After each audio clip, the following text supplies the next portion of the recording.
Bien, nos quedamos en el versículo 27. Mas ¿quién de vosotros podrá, congojándose, añadir a su estatura un codo? Y por el vestido, ¿por qué os congojáis? Reparad o considerad los lirios del campo, cómo crecen, no trabajan ni hilan. Mas os digo que ni aun Salomón con toda su gloria fue vestido así como uno de ellos. Y si la hierba del campo, que hoy es y mañana es echada en el horno, Dios la viste así, ¿no hará mucho más a vosotros, hombres de poca fe?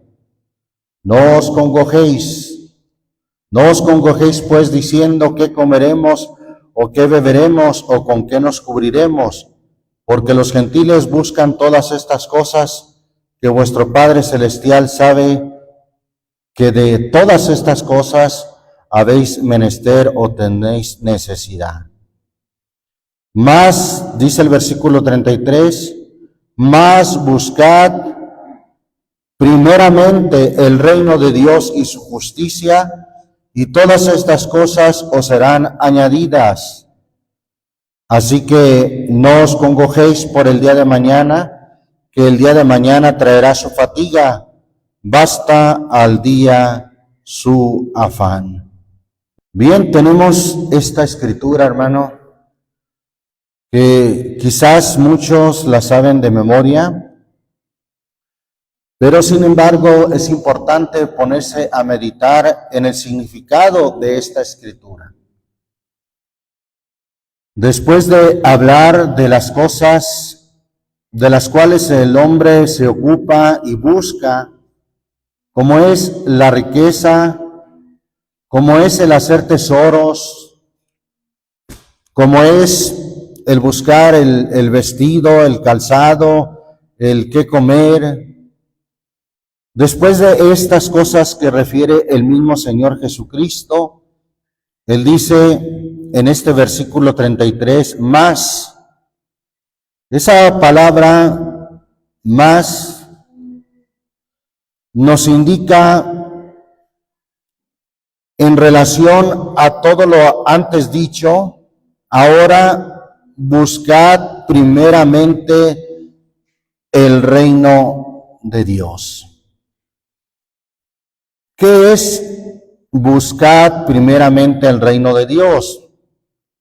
Bueno, notemos primeramente que el texto no dice buscad únicamente el reino de Dios. ¿Sí notamos esa diferencia? No dice buscad únicamente el reino de Dios, sino dice buscad primeramente el reino de Dios. Es decir, que la prioridad la debe de tener la búsqueda del reino de Dios y su justicia. Esa debe de ser nuestra prioridad, buscad primeramente. Claro que no hablamos de buscar únicamente, de que alguien solamente se dedique a lo espiritual. No hablamos de eso, pues estamos en este mundo. Jesús mismo lo dijo, no te ruego que los quites del mundo, sino que los guardes del mundo. Además, estamos en estos cuerpos físicos, en estos cuerpos mortales, que tienen necesidad de las cosas de este mundo. ¿Sí? Entonces, es importante considerar que la escritura, el texto que acabamos de citar, dice, buscad primeramente. Vamos a buscar lo demás también, pero de manera secundaria o en segundo lugar o en tercer lugar, el lugar que usted le dé, pero que sea lo primero el reino de Dios y su justicia. La gente hoy en día está como en los días de Lot. ¿Sabe cómo estaban en los días de Lot? Vamos a recordar lo que nos dijo el Señor Jesucristo ahí en Lucas capítulo 17.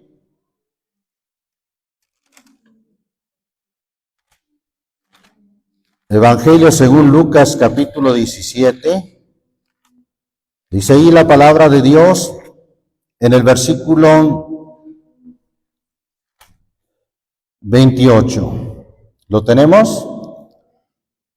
Asimismo, también como fue en los días de Lot. ¿Cómo fue en los días de Lot?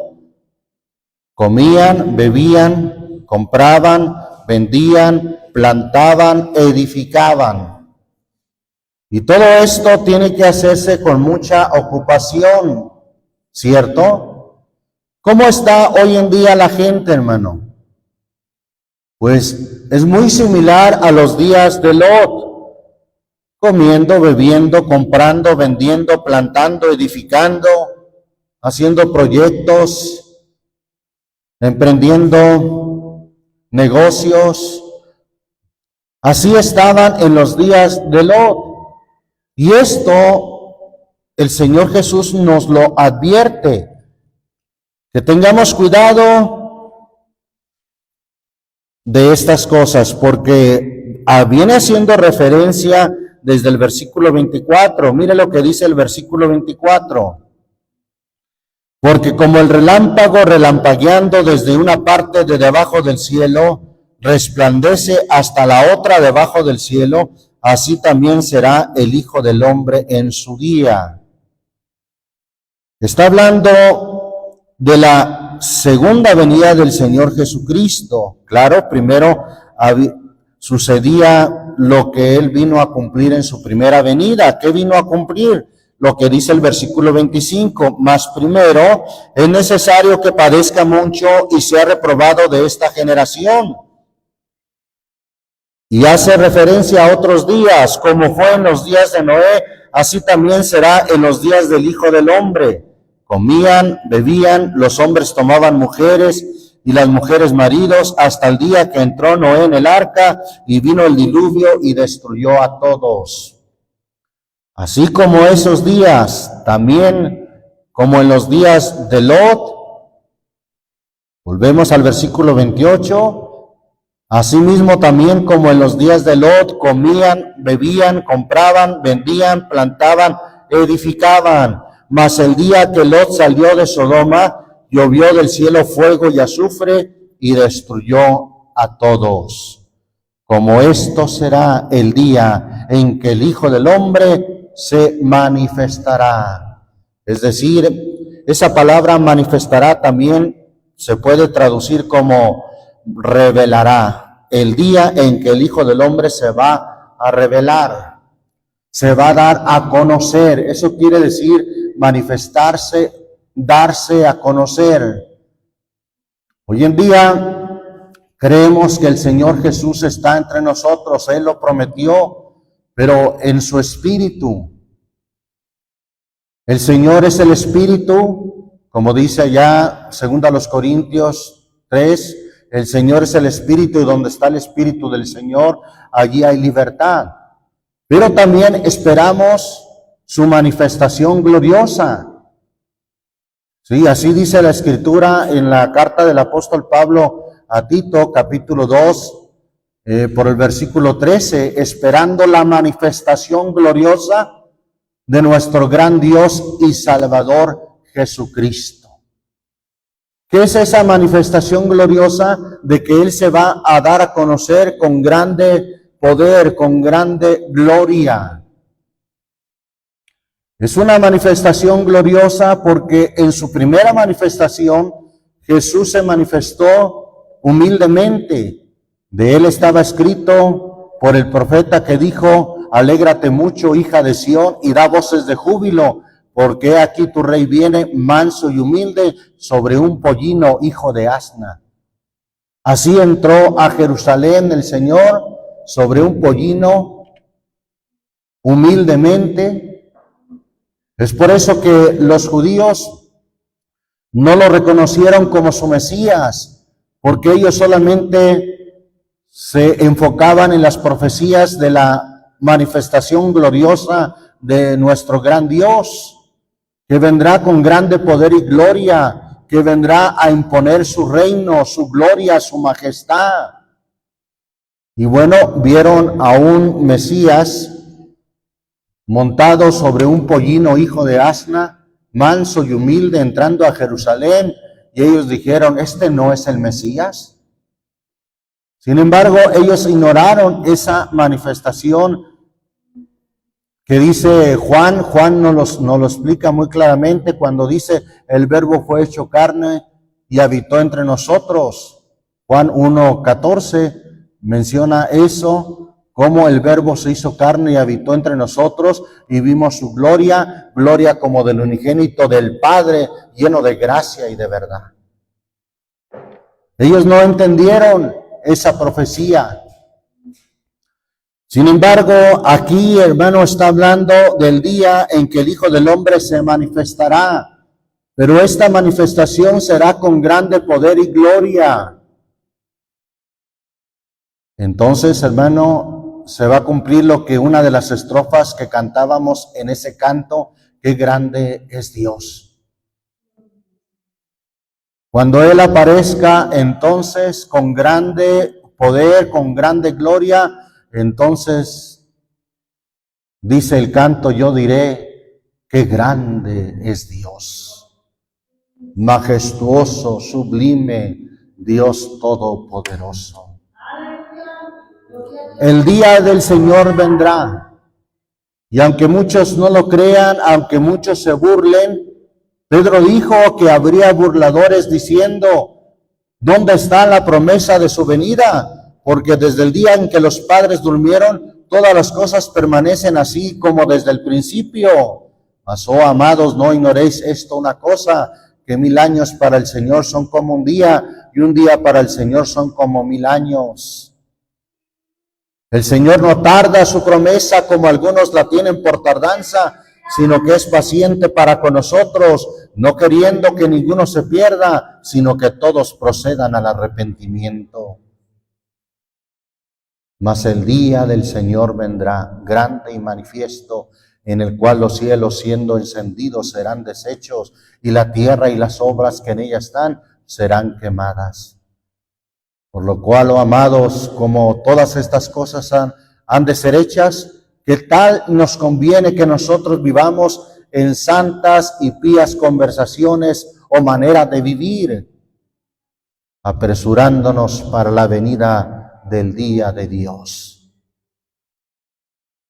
Esto nos lo dice, ¿verdad? Segunda carta del apóstol Pedro, capítulo 3, acerca de la venida gloriosa de nuestro Señor Jesucristo. Bien, y de esa venida está hablando aquí este versículo 30 de Lucas 17, como esto será el día en que el Hijo del Hombre se manifestará, es decir, se dará a conocer. Pero previo a esa manifestación de nuestro Señor Jesucristo, ¿cómo estarán las cosas en este mundo? Como en los días de Lot. Comían, bebían, compraban, vendían, plantaban, edificaban, muy ocupados en lo material, buscando el negocio, buscando el proyecto, buscando la empresa, vendiendo, plantando, edificando. Dígame, ¿estamos viendo eso en nuestros días, hermano? Sí, por supuesto, estamos viendo esa situación en nuestros días, la gente buscando todas esas cosas, menos el reino de Dios y su justicia. En lo espiritual están completamente inactivos u ociosos. Hay una escritura ahí en Ezequiel que también describe la situación de Sodoma y Gomorra, la pone en comparación. Y mire lo que dice Ezequiel capítulo 16.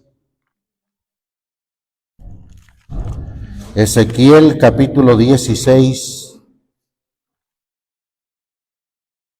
versículo 49. ¿Lo tenemos? Dice en el nombre del Señor Jesús: He aquí, esta fue la maldad de Sodoma, tu hermana, soberbia, hartura de pan y abundancia de ¿qué? De ociosidad tuvo ella y sus hijas, y no corroboró la mano del afligido y del menesteroso. He aquí que esta fue la maldad de Sodoma. Sabemos que Sodoma, hermano, es un lugar donde prevaleció el pecado, prevaleció la inmundicia. Los hombres entregándose, hombres con hombres, mujeres con mujeres, y que fue destruida por su pecado. Esta fue la maldad de Sodoma, tu hermana, soberbia, hartura de pan y abundancia de ociosidad tuvo ella. En primer lugar está la soberbia, hermano, porque la soberbia, como hemos dicho, fue el primer pecado cometido. ¿Sabía usted que no fue el de Adán y Eva? No, antes de ese pecado, el primer pecado cometido fue por ese querubín que se enalteció y se convirtió en Satanás. El Señor lo reprenda. Pero ese fue el primer pecado cometido. Él se llenó de soberbia. Por cierto, ahí en Ezequiel nos habla de ese suceso. Mire, vamos ahí, ya que estamos en Ezequiel, vamos al capítulo 28. Ya que esa fue una de las maldades de Sodoma, soberbia. Capítulo 28 de Ezequiel habla de ese querubín. Versículo 13 en adelante. ¿Lo tenemos? En Edén, en el huerto de Dios estuviste. Toda piedra preciosa fue tu vestidura. El sardio, topacio, diamante, crisólito, onique y berilo, el zafiro, carbunclo y esmeralda,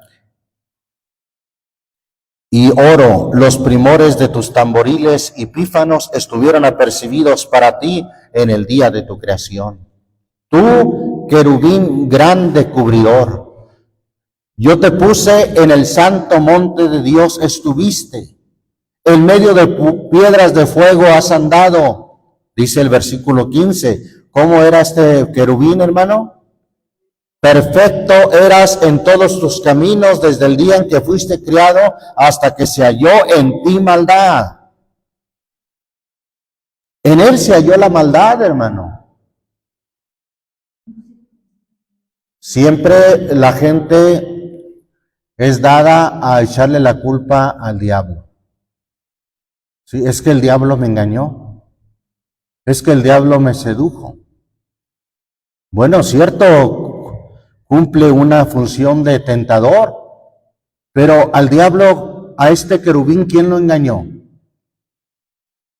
Nadie, no hubo otro diablo antes de él que lo engañara. Él mismo se engañó. Por eso ahí el texto dice, perfecto eras en todos tus caminos desde el día en que fuiste criado hasta que se halló en ti. En ti mismo se halló la maldad.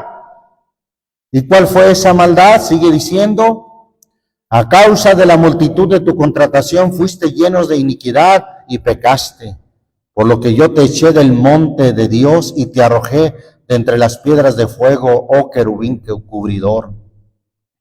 Versículo 17, ahí nos dice cuál fue esa maldad que hubo en él. ¿Cuál fue? Enaltecióse. ¿Qué es enaltecióse? Se llenó de soberbia. Eso quiere decir que se enalteció. Enaltecióse tu corazón a causa de tu hermosura. Corrompiste tu sabiduría a causa de tu resplandor. Yo te arrojaré por tierra, delante de los reyes te pondré, para que miren en ti. Con la multitud de tus maldades y con la iniquidad de tu contratación ensuciaste tu santuario. Yo pues saqué fuego de en medio de ti, el cual te consumió y púsete en ceniza sobre la tierra a los ojos de todos los que te miran.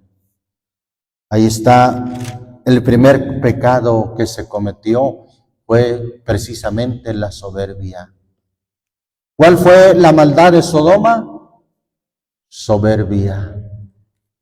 ¿Cómo actúa la soberbia, hermano? La forma en que actúa la soberbia es creerse que no necesita de nadie, que no necesita de Dios.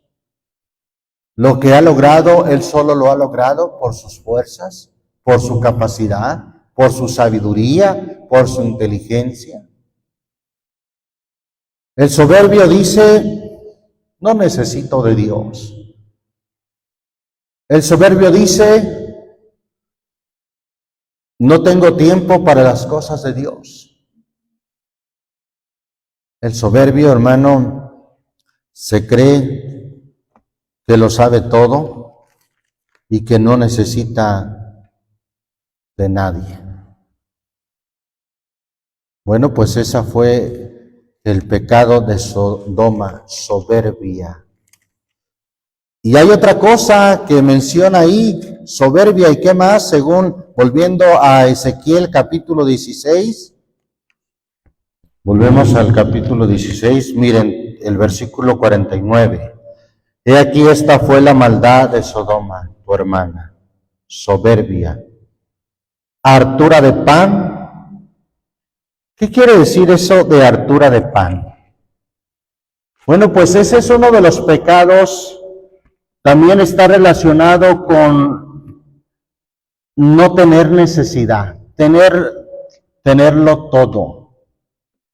Vamos a ver ahí un pasaje en Apocalipsis, capítulo 3 de Apocalipsis. Dice ahí la palabra de Dios en el versículo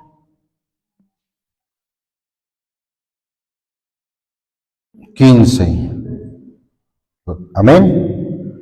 Dice el Señor a la iglesia de la Odisea, yo conozco tus obras, que ni eres frío ni caliente, ojalá fueses frío o caliente.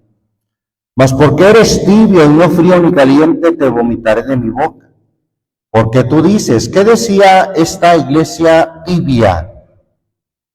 Tú dices, ¿qué decía? Yo soy rico y estoy enriquecido, y no tengo necesidad de ninguna cosa. ¿No le parece una característica muy propia de alguien con soberbia? Yo soy rico y estoy enriquecido y no tengo necesidad de ninguna cosa. Y no conoces que tú eres un cuitado y miserable y pobre y ciego y desnudo. Esa es la condición de una iglesia tibia, la cual dice, no tengo necesidad de ninguna cosa. ¿Sabe que los pobres de espíritu, precisamente eso significa tener necesidad de Dios? El Señor habló de los pobres de espíritu allí en el Evangelio según Mateo capítulo 5, versículo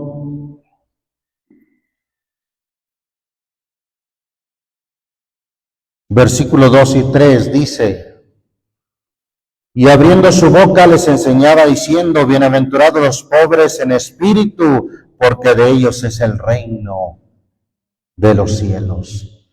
Los pobres en espíritu son los que reconocen su necesidad. Un pobre de espíritu no es una persona que viva en una choza, no, ya hemos aclarado eso. No es una persona que ande con ropas harapientas, mucho menos sucias o rotas, aunque eso está de moda, pues no es eso. Un pobre en espíritu, según su definición de lo que es pobre, en su raíz etimológica, se refiere a alguien con necesidad. Un pobre de espíritu es alguien que siempre está necesitando de Dios, que sabe que sin Dios no es nada, sabe que si no fuera por Dios no pudiera respirar cada mañana, sabe que si no fuera por Dios no tendría fuerzas para hacer su trabajo y para ponerse en pie, sabe que si no fuera por Dios simplemente no existiría. Un pobre de espíritu es aquel que a cada paso reconoce su necesidad, la necesidad que tiene de Dios. Dice la estrofa de un canto: como los peces necesitan el agua para poder vivir, así yo necesito que estés dentro de mí. A cada respiro necesitamos de Dios. Alguien que es pobre de espíritu es alguien que reconoce su necesidad. Pero ¿qué dice la iglesia de la Odisea? No tengo necesidad de ninguna cosa. Yo estoy enriquecido, todo lo he conseguido, mis logros, mi éxito. Pues ese fue el pecado de Sodoma, una generación que no buscó de Dios. Allí estaba Lot, y bueno, el justo Lot, hermano, con ver y oír la conducta nefanda de aquellos malvados, afligía su alma. Sigue diciendo, ahí volviendo a Ezequiel, capítulo 16, versículo 49, esta fue la maldad de Sodoma, tu hermana, soberbia, hartura de pan y abundancia de ociosidad tuvo ella. Pasamos por la soberbia, la hartura de pan y abundancia de ociosidad. Pero ya vimos, hermano, que Sodoma compraban, vendían, edificaban, plantaban, eran personas muy ocupadas, ¿cierto? Buscaban mucho las cosas materiales, buscaban mucho las empresas, los negocios, plantar, edificar, construir. Pero ¿por qué los menciona aquí como una sociedad que tenía abundancia de ociosidad? Porque en relación a lo espiritual, nada buscaban. Estaban solamente ocupados buscando las cosas de este mundo. El tener posesiones, el tener riquezas, el tener abundancia, agrandar sus graneros, todo eso buscaban. ¿Y el reino de Dios y su justicia? Para nada. ¿Se parece esta sociedad a la de Sodoma y Gomorra? Bastante, hermano.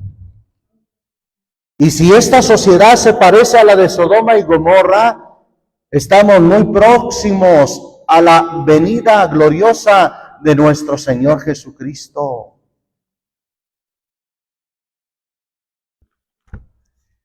Volviendo al Evangelio según Lucas, vino a mi corazón otra escritura de aquel hombre rico que él pensaba en agrandar sus graneros, sus almacenes, hacerlos más grandes. Lucas capítulo 12, versículo 16.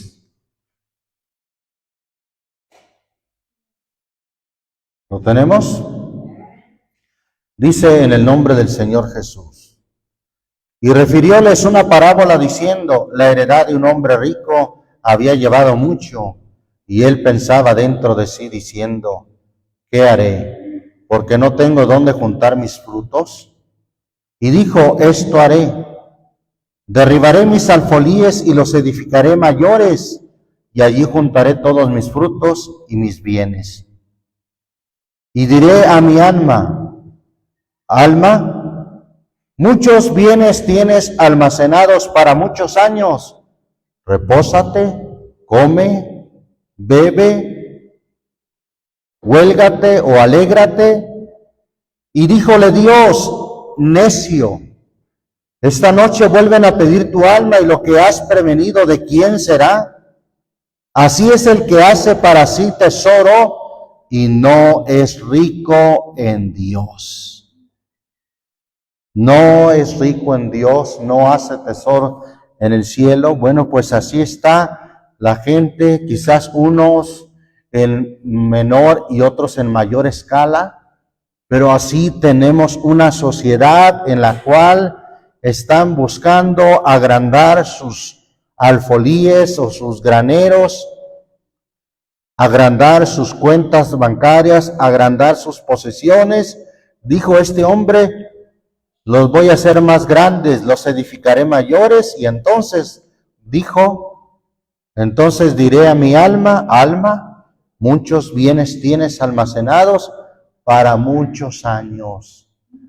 Porque la gente cree que va a vivir muchos años. El día de mañana no lo tenemos seguro. No sabemos en qué momento el acusador pida nuestra alma. Porque aquí dijo Dios, esta noche vuelven a pedir tu alma. ¿Quién cree que pide el alma? Pues aquel que quiere llevarse al infierno juntamente con él, a las almas. Y yo creo de decir, mira, ni te busca, ya le has dado oportunidad, ya le has dado tiempo, no quiere de ti. Deja que me lo lleve. Esta noche vuelven a pedir tu alma y lo que has prevenido, ¿de quién será? Lo que has prevenido, alguien dirá, para mi vejez, para mis hijos, para mis nietos, pues lo que has prevenido, ¿de quién será? ¿Cierto? Debemos ser sabios para planear las cosas, pero no se le olvide que el tema en esta ocasión es buscad primeramente. Primero, darle prioridad. ¿A qué cosa, hermano? ¿Qué hay que buscar primeramente? El reino de Dios y su justicia. Eso es lo que debemos de buscar primero. El reino de Dios y su justicia. Alabamos el nombre del Señor Jesucristo. ¿Cómo está buscando el reino de Dios? Alguien puso una comparación. Si es para ir al trabajo, 5 o 6 días a la semana. Si es para ir al culto, a adorar a Dios, un día a la semana o 2, o los que son más constantes, 3, para ir a presentarse al trabajo, muy puntual. Pero para venir a adorar a Dios, no importa a qué horas lleguemos. Para salir del trabajo, si me dan overtime, tiempo extra, mejor. Me lo pagan el doble o el triple. Pero si es para estar en las cosas de Dios, ya se tardó mucho el pastor, ¿verdad? Ya es hora de que termine. Y se está viendo el reloj o el celular, ¿verdad? ¿A qué horas terminará esto? Fíjese cómo se ocupa una cosa, cómo nos ocupamos en una cosa o en otra. Para ir al trabajo, no importa si aunque ande engripado, así me voy porque si no, no gano. Pero para ir a la iglesia, pastor, estoy enfermo, oren por mí, no puedo ir. Gloria a Dios. Así, hermanos, Para las cosas de Dios no ponemos diligencia. Pero para las cosas materiales, para el trabajo, para el negocio, ahí estamos a primera hora. Hay que ser muy puntuales y aún no abren el trabajo o la empresa y ahí estoy yo. Quiero ganarme el bono de puntualidad. ¿Cómo es que estamos buscando las cosas de Dios? ¿Así, hermanos? No. Realmente si estamos viviendo una vida así, estamos dejando las cosas de Dios en segundo o tercer lugar. Primero el trabajo, primero mi diversión, primero mis fiestas, lo que sea. Pero si tengo tiempo, le hacemos la invitación a venir a oír a palabra de Dios. ¿Y qué dice la gente? Mire, pues si me sobra tiempo, tal vez vaya. Como si Dios estuviera esperando las obras de alguien. No, esto no es así. Dios no espera las obras de nadie. Dios espera lo mejor de nosotros. Dios espera que le demos lo mejor de nosotros. ¿Se acuerda de la ofrenda de Caín y Abel? ¿Cuál ofrenda trajo Abel? Bueno, dice la Biblia que Abel trajo de los primogénitos de sus ovejas. ¿Quiere leerlo? Ahí en Génesis. Génesis, capítulo 4. Versículo 3.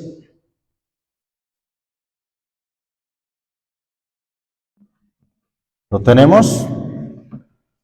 Y aconteció andando el tiempo que Caín trajo del fruto de la tierra una ofrenda al Señor. Fíjese que no dice ni qué ofrenda trajo, mucho menos de qué calidad trajo esa ofrenda. Sin embargo, cuando habla de la ofrenda de Abel, mire lo que dice. Y Abel trajo también de los primogénitos, es decir, los más grandes, los primogénitos de sus ovejas y de la grosura, es decir, los más gordos, de la grosura de sus ovejas. Y miró el Señor con agrado a Abel y a su ofrenda, mas no miró propicio a Caín y a la ofrenda suya. Y ensañóse Caín en gran manera y decayó su semblante. Abel buscó agradar a Dios trayéndole lo mejor a Dios. Escogió lo mejor de sus ovejas. Tal vez si a Caín le hubiera tocado traer del ganado una ofrenda, pues hubiera escogido una que ya estuviera enferma. A ver, esta ya se quebró la pierna, ya no sirve. Esta al cabo la voy a sacrificar, pues esta me llevo. Pero Abel no, hermano. Abel trajo lo mejor de su ganado. Y Caín, por otro lado, pues trajo, no dice ni qué trajo. Quizás unas matas de frijol o de maíz ya apolillados. ¿Se ha visto, verdad, maíz que está apolillado? Yo no sé si por gusanos o por una plaga, ¿verdad? Está hueco el maíz, el grano. Pues esta me llevo. ¿En qué lugar dejaba agradar a Dios, hermano? En un lugar muy secundario. Tenemos un caso ahí en segundo libro de Samuel, en que el rey David necesitaba ofrecer una ofrenda al Señor, hacer un altar para que cesara la plaga de mortandad. que había en Israel una peste, y a David le ofrecían el terreno, le ofrecían los bueyes, le ofrecían la leña, todo se le ofrecía a Arauna al rey sin que David tuviera que pagar ningún centavo. Eres el rey, aquí todo te lo doy para que ofrezcas tu ofrenda al Señor. Como luego se dice, todo se lo sirvió Arauna o se los quería servir en bandeja de plata. Aquí está, mi señor rey, usted no tiene que gastar ni en el terreno, yo se lo doy. No tiene que gastar en los bueyes para el holocausto, yo se los doy. No tiene que gastar ni siquiera en la leña, yo se los doy. Para que a usted no le cueste nada, mi rey. ¿Y cuál fue la reacción de David? Vamos ahí al segundo libro de Samuel, capítulo 24, versículo 18 en adelante. Gloria a Dios. ¿Lo tenemos? Y Gad vino a David aquel día y díjole, sube y haz un altar al Señor en la era de Arauna Jebuseo. Y subió David conforme al dicho de Gad que el Señor le había mandado. Y mirando a Arauna vio al rey y a sus siervos que pasaban a él. Saliendo entonces Arauna inclinóse delante del rey hacia tierra. Y Arauna dijo, ¿por qué viene mi señor el rey a su siervo?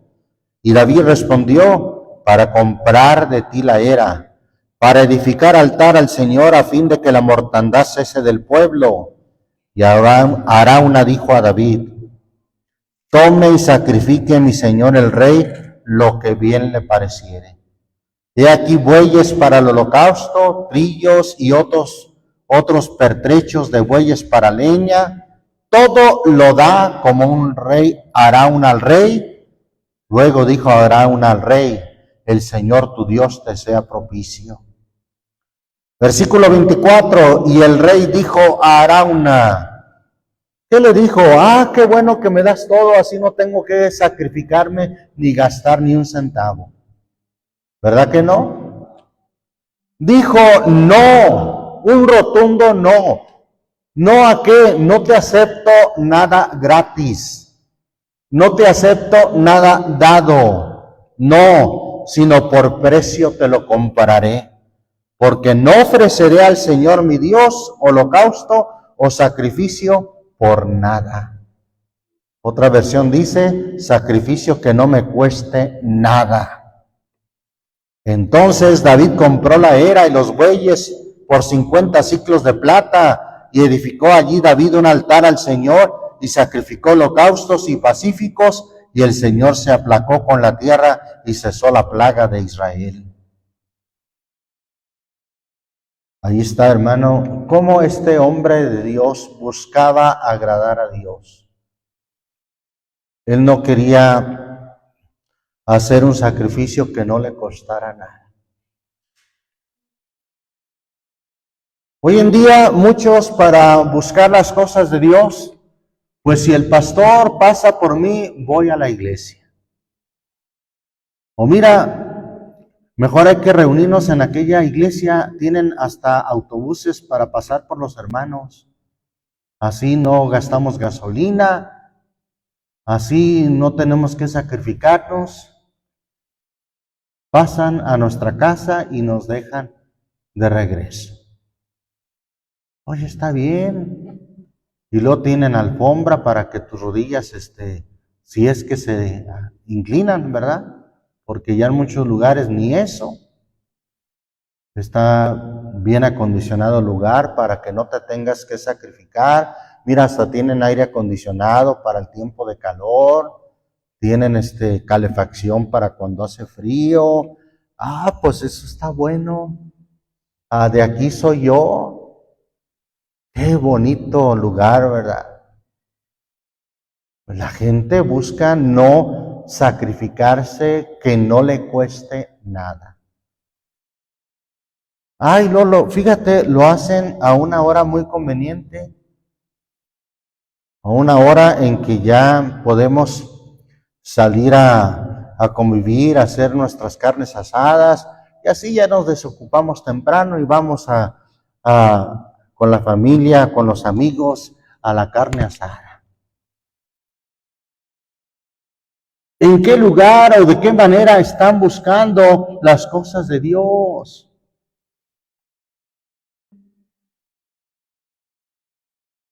Dijo un ruso que vivió en Estados Unidos, un lugar donde se reconoce que hay mucha comodidad para los cristianos, lugares muy cómodos, transporte, todas las cosas. Ya ni siquiera tienen que llevar Biblia, ya hasta les ponen en un proyector la Biblia ahí para que la lean. Ya ni siquiera tienen que cargar con un himnario, se lo ponen en un proyector ahí para que no se molesten ni en abrir un himnario.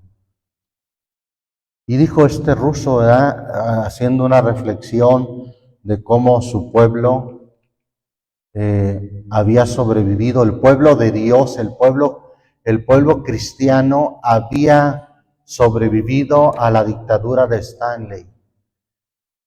¿Sí? Antes de la Unión Soviética, antes de la unión de la República Socialista Soviética, estuvo la dictadura de Stanley y él estuvo en contra de los cristianos. Ahí solamente la religión ortodoxa tenía preferencia, pero el resto de los cristianos, o más bien los verdaderos cristianos, eran perseguidos por la dictadura de Stanley. Sobrevivieron y prosiguieron adelante a pesar de la persecución de la dictadura de Stanley.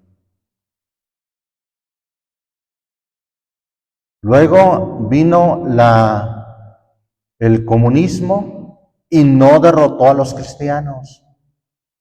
Siguieron adelante, se reunían en lugares secretos, bajo tierra, se reunían en sótanos, seguían buscando a Dios. Una vez la policía detuvo a una hermana anciana. ¿Y a dónde va? Le dijo, mire, es que murió mi hermano el mayor y van a leer el testamento. Ah, está bien, señora, pásele. ¿Sabe que Cristo es llamado el primogénito de los hermanos? El mayor entre los hermanos. Y cuando se lee el Nuevo Testamento, se lee el testamento que nos dejó. Así es que la hermana no mintió. Murió mi hermano el mayor y van a leer el testamento. Gloria a Dios. No se detuvieron los cristianos, seguían buscando el reino de Dios y su justicia. Pero llegamos a los Estados Unidos, dijo este ruso, y aquí la comodidad, el bienestar, la facilidad para todas las cosas nos derrotó. Aquí se opacó nuestra fe, se opacó nuestro ánimo de buscar las cosas de Dios. Ahí los derrotó la comodidad.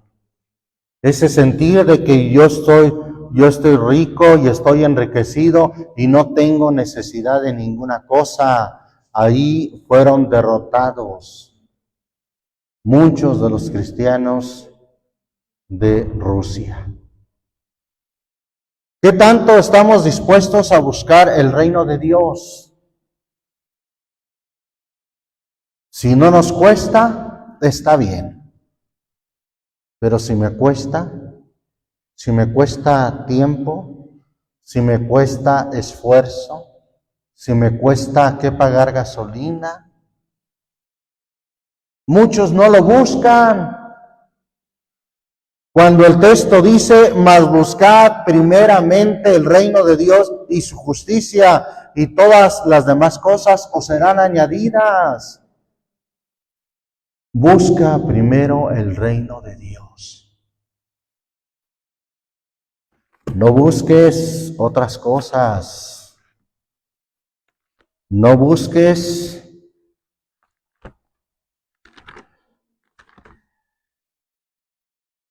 una persona dijo, un joven compañero de trabajo en una ocasión dijo, ¿verdad? Pues quiero ir a su iglesia, hermano, para ver qué tal están las muchachas por ahí. No, Señor, si a la iglesia no se va a buscar las mujeres o las muchachas, si va, es porque hay que buscar el reino de Dios y su justicia. Salmo 37. Salmo 37, mire lo que dice el Salmo 37.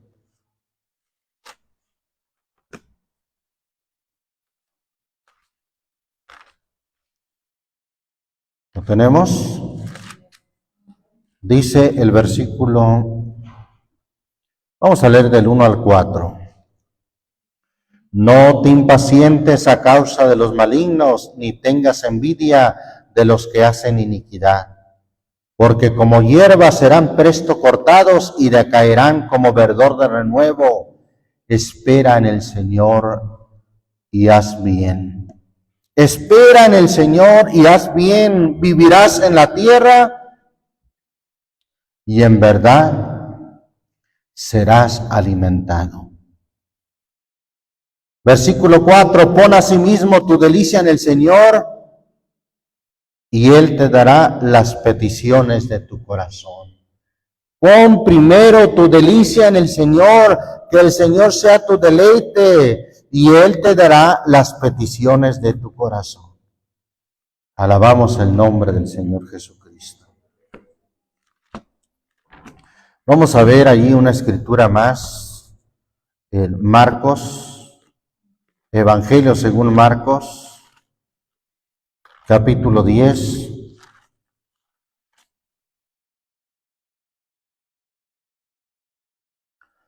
Versículo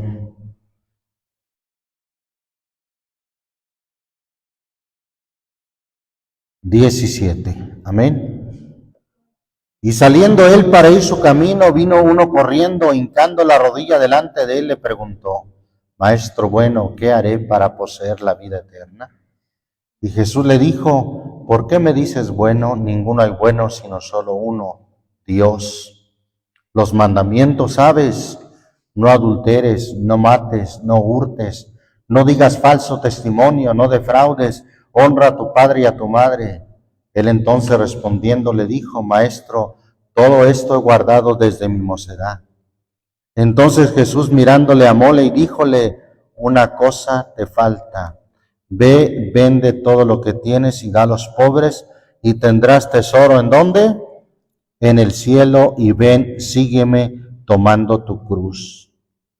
Mas él, entristecido por esta palabra, se fue triste porque tenía muchas posesiones. Entonces Jesús, mirando alrededor, dice a sus discípulos: cuán difícilmente entrarán en el reino de Dios los que tienen riquezas. ¿Será que el Señor Jesús estaba necesitando los bienes de este hombre rico? No, para nada. Pero este hombre, a la hora de poner las cosas de Dios en primer lugar, no pudo. Él tenía en primer lugar sus bienes, él tenía en primer lugar sus posesiones y no pudo seguir al Señor. Por último, ahí en Lucas 9, vamos a ver esta escritura, Lucas 9, versículo 57. Lucas 9, 57. Amén. Y aconteció que yendo ellos, uno le dijo en el camino: Señor, te seguiré donde quiera que fueres. Y le dijo Jesús: las zorras tienen cuevas y las aves de los cielos nidos, mas el Hijo del Hombre no tiene donde recline la cabeza. Y dijo a otro: sígueme. Y él dijo: Señor, déjame que primero, ¿qué primero quería hacer este hombre? Vaya y entierre a mi padre. ¿Será acaso que en ese momento o en ese día se había muerto su padre, hermano? No. ¿Sabe por qué dijo esto? Y cito esta escritura porque este hombre tenía otra prioridad.